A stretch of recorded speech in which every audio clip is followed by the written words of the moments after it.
আরব আমিরাতে গেলাম, সংযুক্ত আরব আমিরাত। আমাদের লোকের কাহিনী বর্ণনা করছিল তাদের কথা, বলছে আমরা তোমাদের কোনো ডকুমেন্ট আমরা বিশ্বাস করতে পারি না, এত ভুয়া। কাজের লোক হয়তো সে, কিন্তু সে সার্টিফিকেট নিয়ে এসছে মেডিকেল ডক্টরের সার্টিফিকেট। জলজান্ত আমরা দেখতেছি ডাক্তার হতেই পারে না, দেখা যাচ্ছে ডাক্তার না, সে কিন্তু সার্টিফিকেট নিয়ে এসছে ডাক্তারের সার্টিফিকেট। ওই ডাক্তারের সার্টিফিকেট নিয়ে চাকরি নিয়ে এখানে এসছে। আমরা কতটা বাছাই করবো? আমরা লজ্জায় মাথা হেঁট হয়ে যায় যে আমরা এটা কিছুই করতে পারতাম। আমরা চাকরি চাই, কিন্তু পরিষ্কারভাবে চাই। এরকম ভুয়া একজন যে চাকরি দিচ্ছে তাকে আমি নিজেকে ডাক্তার বলে পরিচয় দিয়ে গেলাম, আসলে শেষ পর্যন্ত গিয়ে চাকরি দিব কোটাবো শুধু এখানে পার হওয়ার জন্য ডাক্তারের সার্টিফিকেট তার দরকার।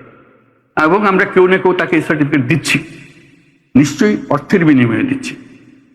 এবং এখানে বহু আছে, সেটা এজেন্ট আছে, সেই জোগাড় করে দেয়, শুধু একটা এজেন্ট না, এরকম বহু এজেন্ট আছে। এবং এইভাবে আমাদের বহু মেয়ে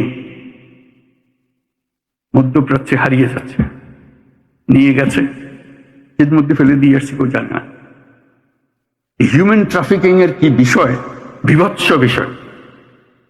এবং মেয়েদের জন্য আমাদের মেয়েরা যাচ্ছে, তার কি অবস্থায় ফিরে আসছে, যদি সশরীরে ফিরে আসতে পারে, কত লাশ কোথায় চলে যাচ্ছে সেটারও কোনো হিসাব নেই। এই কোন দেশ বানালাম আমরা?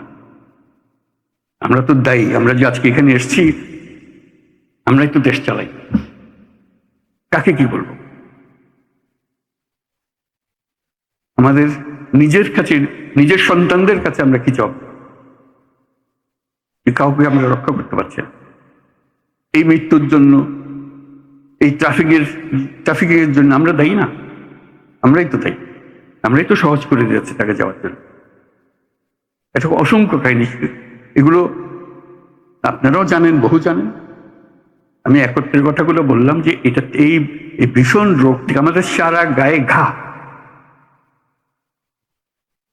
এটার থেকে মুক্ত হতে না পারলে কোনো দিকে অগ্রসর হবার উপায় নেই। আমাদেরকে আজকে প্রতিজ্ঞা নিই, আমরা এই ঘা থেকে মুক্ত হব, সুস্থ হব। আমাদের কেউ দুর্নীতির দায়ে কেউ আমাদেরকে অভিযুক্ত করতে পারবে না। এইরকম সরকার চালাবো, এরকম সমাজ চালাবো। ধন্যবাদ সবাই।